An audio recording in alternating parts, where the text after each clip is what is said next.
Imagine spending a quiet weekend at your peaceful lakeside cabin, only to have your serenity shattered by an unexpected confrontation. That's exactly what happened when a local HOA Karen, yes, one of those infamous neighborhood troublemakers, decided to make a scene by calling 911 on me. Why? Because I refused to leave my own property.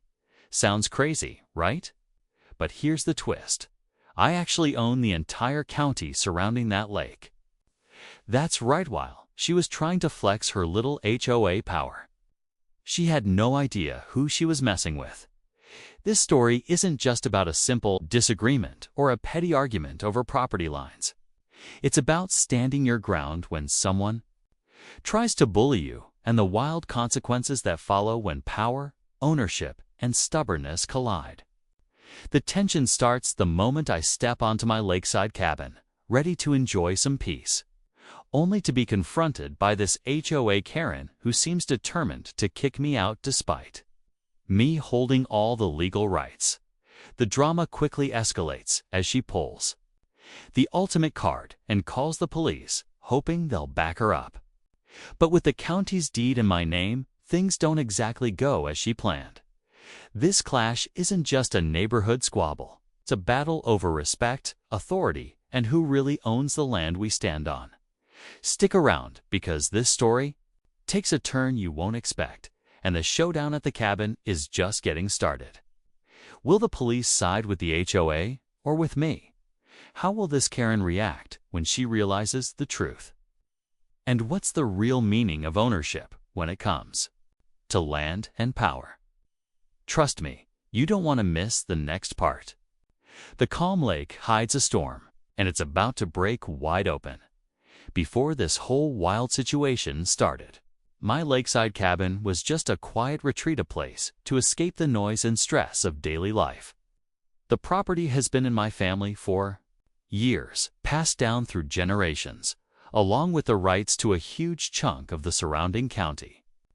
Most people don't realize how complicated land ownership can get, especially when there are HOAs and local regulations involved. But owning the county means I have legal control over the land, the water, and practically everything in the area. That's something not many people know. And it's exactly why this confrontation with the HOA Karen took such an unexpected turn. The HOA she belongs to is known for strict rules. But honestly, it's more about control and appearances than actual fairness. They try to micromanage everything from lawn decorations to how close your dock can be to the water. I never really paid much attention to their little rules because my ownership status puts me above their reach, but apparently that doesn't stop some people from trying to push their limits. The Karen in question is a classic example of someone who thrives on drama and power trips. She's been involved in the HOA for years and loves to enforce their rules with an iron fist. When she showed up that day, I could tell right away she was looking for a confrontation, probably hoping to scare me off. Little did she know, I wasn't going anywhere when she called 911. I wasn't surprised. People like her often use the system as a weapon to intimidate others. What caught me off guard was how the situation escalated quickly once the police arrived. The officers seemed confused, caught between HOA complaints and my legal documentation proving I owned the entire county. The tension in the air was thick, and I could feel things reaching a breaking point. This isn't just about a property dispute anymore. It's about power, respect, and who really holds the authority when law, land, and ego collide. And trust me, this story is far from over. The police officers stood there, flipping through the paperwork I handed them, clearly unsure of what to make of the whole situation. On one hand, they had the HOA Karen insisting I was trespassing, a story she repeated with dramatic flair.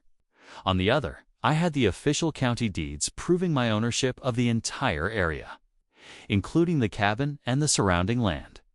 The confusion was almost palpable, and I could see the officers struggling to figure out how to handle an HOA complaint that didn't fit their usual calls. Meanwhile, Karen wasn't backing down. She kept pointing fingers, insisting that I was violating neighborhood rules, and that my presence was some kind of threat to the community. Her voice was loud and sharp, filled with the kind of entitlement only someone deeply invested in control could have. But this wasn't just about a single confrontation anymore. It felt like a clash between two very different visions of authority. Karen represented the HOA's rigid, rule-driven approach, while I stood for something more fundamental: legal ownership and the freedom that comes with it. What made the tension even more complex was the reaction of the neighbors nearby. Some of them sympathized with Karen, fearing the chaos of someone ignoring the rules. Others whispered quietly, knowing my family's history and the truth about the land. This quiet division in the community added a whole new layer to the conflict, making it clear this wasn't just a personal fight. It was a battle over control and influence in the area. There was also the mystery of why Karen had chosen that day to escalate things. Had there been a buildup of tension behind the scenes? Were there old grudges or political games within the HOA that I wasn't aware of? The more I thought about it, the more I realized this confrontation was just the surface of a deeper, messier story as the police wrapped up their visit without a clear answer. The unresolved questions hung heavy in the air. Who really holds the power in this Lakeside community? And how far would Karen go to try to claim control of it if it meant crossing legal lines? The stakes were rising, and the calm lake now seemed like the perfect backdrop for a storm that was just beginning to brew. Days passed after that intense encounter, but instead of fading away, the tension only grew thicker around the Lakeside cabin. Karen wasn't done. She started showing up more often, sometimes with other HOA members in tow, as if trying to make a statement. Their eyes followed every move I made, and every small step felt like a test of wills.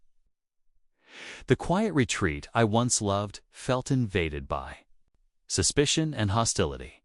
Rumors began swirling among the neighbors. Some whispered that I was planning to develop the land or change the area in ways that might disrupt the community. Others said Karen was overstepping her bounds, pushing HOA rules too far to satisfy her own sense of power. But no one knew the full story, and that uncertainty only made the conflict feel more charged. I kept my distance, trying not to escalate things, but Karen's constant presence made it impossible to ignore. Then came the letters form all notices from the HOA demanding I comply with their regulations, take down structures they deemed unauthorized, and stop using certain parts of the land. The irony wasn't lost on me. How could an HOA dictate rules over a property I legally owned? The police had left without a clear verdict, but Karen's next move was even bolder. She threatened to bring legal action, promising to rally the entire HOA board against me. It was clear this wasn't just a neighborhood feud anymore. It was a fight for control over the land. And who could claim authority? With each day, the atmosphere grew heavier. What started as a simple refusal to leave a lakeside cabin had spiraled into a showdown of wills, legal power, and personal pride. The lines between neighborly disagreements and serious conflict blurred, and I could feel the pressure mounting down as the sun set over the lake, casting long shadows across the water. I knew the moment of truth was coming. Would Karen push her claims to the limit? Would the law finally settle this battle? Or was there something else beneath the surface, waiting to reveal itself at the worst possible moment? The calm before the storm had ended. What happened next would change everything. Just when I thought things couldn't get more complicated, the unexpected happened. One morning, I found a notice taped to my cabin door, not from the HOA this time, but from the county sheriff's office. The letter claimed there was a formal complaint filed against me for unauthorized land use and disturbing the peace. It felt like a punch in the gut because, legally, I owned every inch of that land. Who could be behind this, and why escalate it to law enforcement now? The timing was suspicious, and I couldn't shake the feeling that Karen was behind it, pulling strings behind the scenes. But digging deeper, I uncovered something even more surprising. There was a rival developer quietly eyeing the county. This person had been trying to buy up smaller parcels for years, hoping to build a resort or some kind of commercial project on the lakefront. And suddenly, it seemed like my ownership and the HOA's actions were tangled up in a bigger scheme. It wasn't just a fight with a single HOA member anymore. It was a web of power plays involving local politics, real estate ambitions, and personal vendettas. Karen's aggressive push might have been influenced by people with much bigger stakes than anyone realized. Meanwhile, the neighbors were divided more than ever. Some whispered about the developer's possible involvement, others stuck firmly behind Karen, seeing me as the outsider threatening their way of life. The lines were blurred and trust was breaking down fast. The peaceful Lakeside community was turning into a battleground, with old friendships cracking under the pressure. Every time I thought I had a handle on the situation, another twist emerged, making it clear this was more than just a simple dispute over property.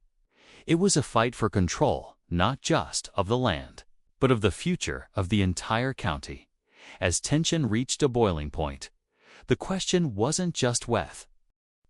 The tension that had been building finally exploded one afternoon when the sheriff's deputies arrived again, this time with a court order in hand.